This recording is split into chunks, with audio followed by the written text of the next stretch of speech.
Good morning, guys. Welcome back to the channel, and thank you so much for joining me for another monthly net worth update. Today we are covering June 2024. As per usual, let's go ahead and jump right into the numbers. Just a quick disclaimer before we jump in. I do have a new microphone setup, so if it's a little echoey, I apologize for that, but we're gonna get through it, and I might have to change up my filming situation if it doesn't sound very good.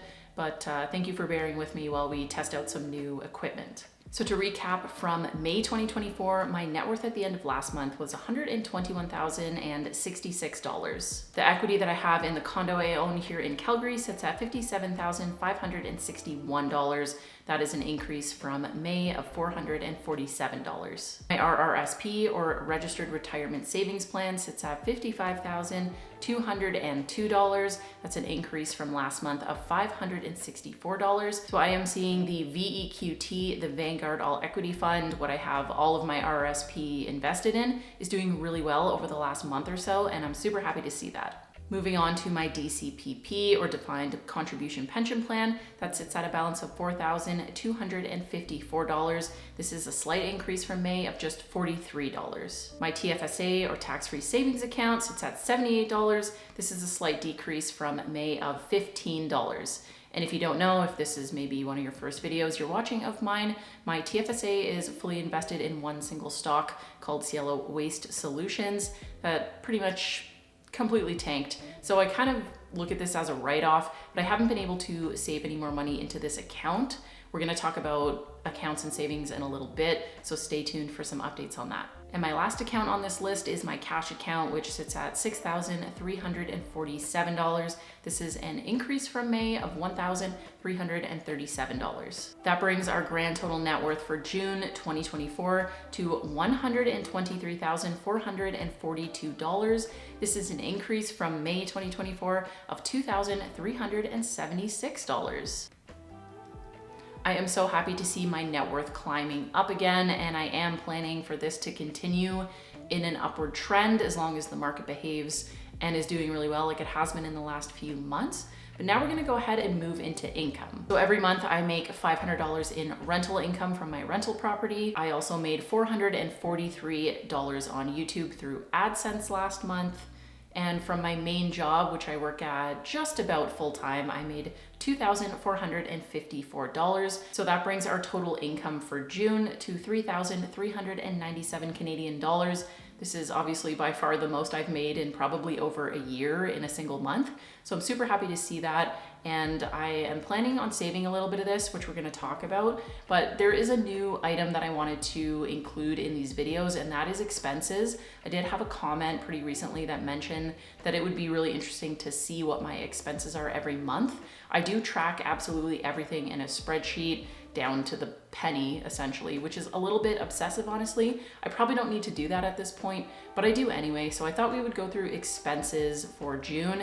They are very high because yes, I did just move back to Canada. I've been furnishing the apartment, I've been buying clothing and a bunch of other things that I've been living without over the last year or so. So let's go ahead and break down my expenses for June. So the top of this list is rent. This is the biggest expense by far. I pay $1,750 a month for rent. I am currently splitting that with Donovan. So my half of that is $875.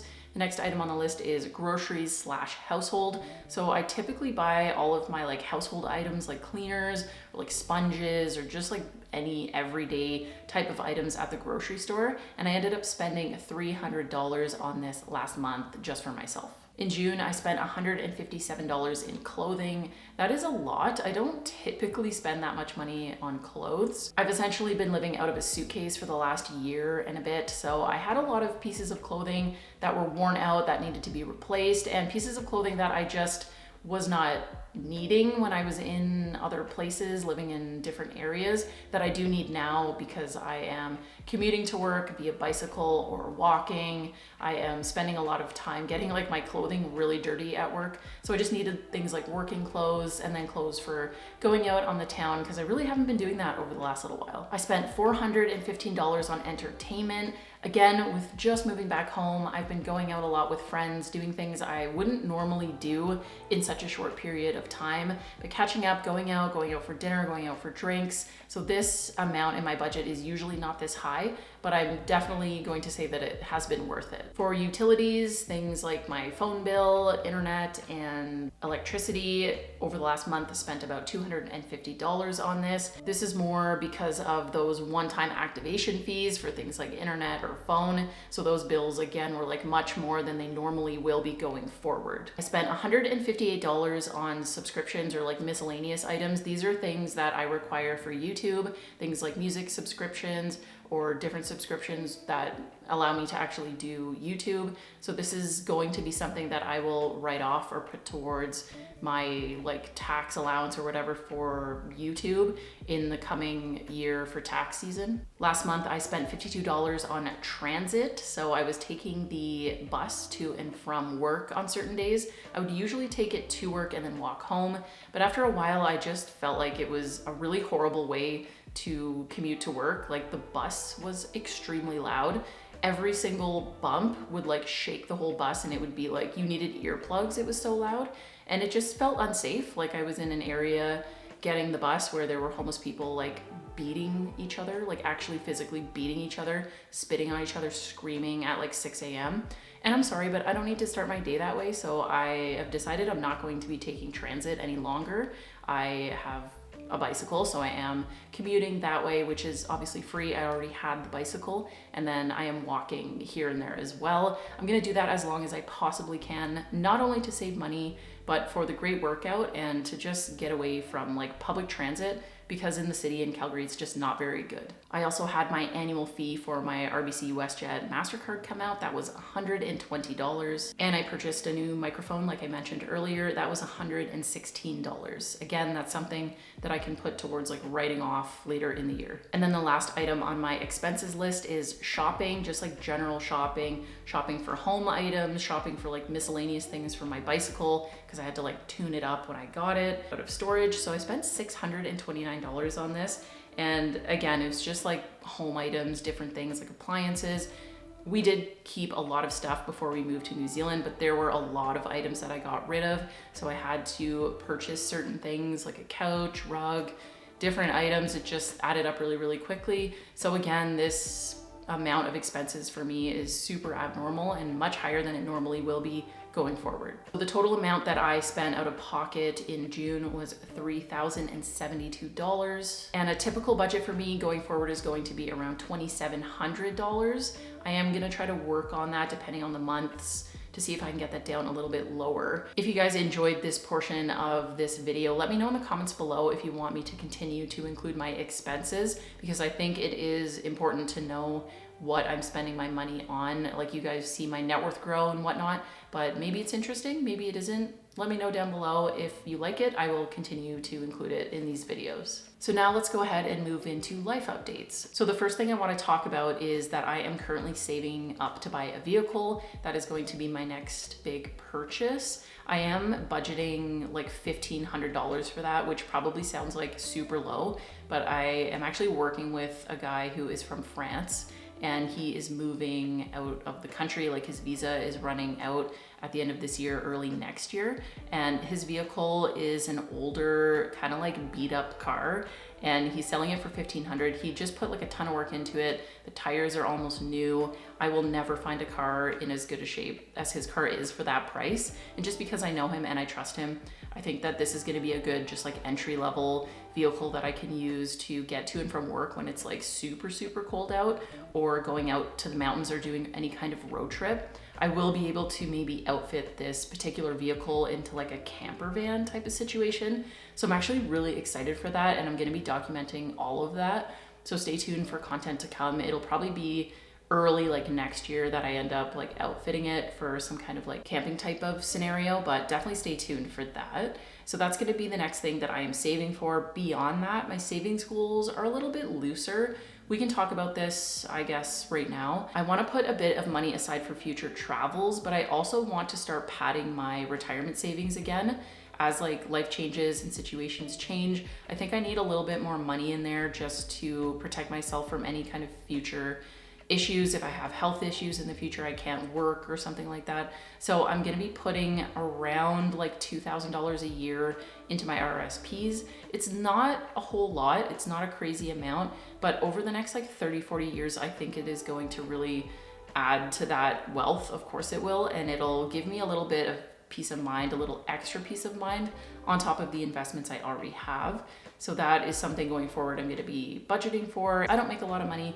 My expenses aren't necessarily that low, but in future months when I have a better like picture of what my expenses are in a normal month, then I will like update a budget, update a plan for the future. In terms of housing, I don't know if I've talked about this or not, but the condo I own, that's like a couple blocks from where I'm living right now, the lease for those tenants is up in about 10 months, maybe even less than that. And I am planning to move back in there once their lease is up, moving out of the rental that I'm in at the moment. However, it does pretty much 100% depend on what my mortgage renewal is going to be in February next year. So February 2025, my mortgage is up for renewal. I'm currently at an interest rate of 1.74%, which is amazing. I bought at exactly the right time for this, but it's coming to an end and interest rates are really quite high now. I think the benchmark is at like 7 or 8%, which is insane. So I am expecting my mortgage payment to go up at least $200 a month, which is gonna make my housing costs in that condo almost the same as what I'm paying in rent right now. But I also make $500 in income from the rental property. So I really have to weigh my options. I'm gonna wait and see. The place that I own is much, much bigger and a little more like homey and cozy than where I'm living right now, but I don't need that much space. So we'll see what happens. I think the tenants want to stay, but again, it's going to be like a play it by ear type of thing. We'll see what the interest rate is when the mortgage comes up for renewal. A quick update for you guys on the job situation. I am just like absolutely loving my job. I love the people I work with. It doesn't pay very well. Like if you haven't seen my other videos, I make $19 Canadian an hour. It is sustainable for me because I have rental income and because I have income through YouTube. So thank you guys, because you are literally helping me pay my bills, which is kind of ridiculous that it's at this stage. Just the cost of living is like completely out of control. But I am expecting to move into a like higher up position with more responsibilities, hoping to get a raise, like fingers crossed that that happens in the next few months so that I have a little bit more like wiggle room and I can save a bit more towards future goals. But yeah, I'm totally loving the job. It's amazing. The fact that I can like cycle to work in 15 minutes or walk to work in 40 minutes is incredible. I absolutely love that. Being able to do that is such a big thing on my list. On top of like it being just like an amazing workplace. I love the work. I just love it. This is my dream scenario, my dream job. So I'm super lucky that it happened the way it did. And I've just been elated. So happy. Now let's talk about the summer, the weather, how it's been in Calgary. I have been working a lot, like working full time. So my weekends are pretty much filled with running errands, doing like household stuff or doing YouTube. I haven't had a ton of a social life. Like you saw, the expenses I had in June for socializing were pretty high because I have been trying to prioritize that, going out at least like once on every weekend, seeing friends, doing something. And it's been good, but I would like to do it more frequently. In saying that though, the weather has not been amazing. Like most weekends have been very rainy or stormy, and we're getting, well, it's July now, so it's hopefully gonna get better. But during the week, it's been amazing out, so sunny and warm. But at the end of the day, I'm so freaking tired. I just get home, shower, eat, and then like go to bed, which is incredibly boring, but that is my plan for the rest of the summer and the rest of the year, is to pretty much just hunker down, work as much as I can, get ahead on a lot of different things and get my life in order. I want to do like a full reset. I want to just get into work and be focused and be productive. And I don't want too many things distracting me or sending me off track. Like I've definitely been experiencing travel burnout since getting back from New Zealand and the year abroad and everything. I just have no real desire to go anywhere anytime soon.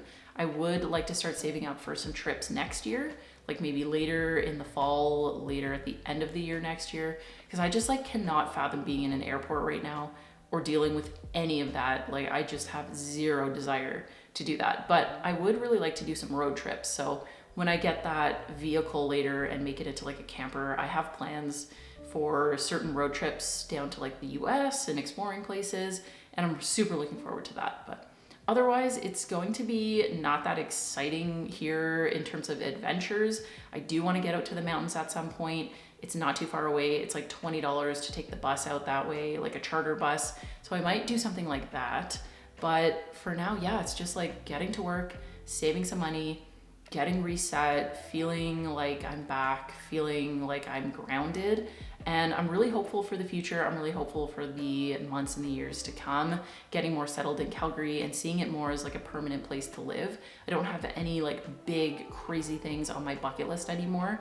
I have a lot of smaller trips that I want to take. I want to get like my pilot's license and try scuba diving and things like that, but nothing crazy. Thank you guys so much for watching this video. Thank you for joining me for another monthly net worth update. I hope you all had a great month, and I will see you really soon in the next video.